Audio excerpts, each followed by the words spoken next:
ભાવનગરના મહુવા માર્કેટ યાર્ડમાં ડુંગળીના ભાવમાં ઘટાડો થયો છે। મહુવા માર્કેટિંગ યાર્ડમાં લાલ ડુંગળીના ભાવમાં ઘટાડો થયો। લાલ ડુંગળીના ભાવ 120 થી 550 સુધી બોલાયા છે। અગાઉની સરખામણીએ લાલ ડુંગળીમાં 50 રૂપિયાનો ઘટાડો થયો। 2242 કટ્ટા લાલ ડુંગળીની માર્કેટમાં આવક થઈ છે। સફેદ ડુંગળીના 772 કટ્ટાની આવક નોંધાઈ। સફેદ ડુંગળીના ભાવ 160 થી 502 સુધી બોલાયા છે।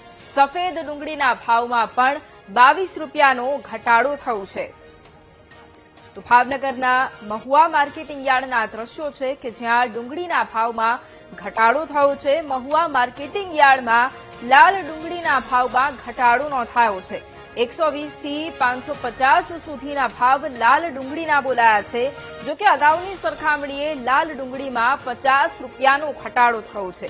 2242 કટ્ટા લાલ ડુંગળીની માર્કેટમાં આવક થઈ છે, જ્યારે સફેદ ડુંગળીના 772 કટ્ટાની આવક નોંધાઈ છે। સફેદ ડુંગળીના ભાવ 160 થી 502 સુધી બોલાયા છે।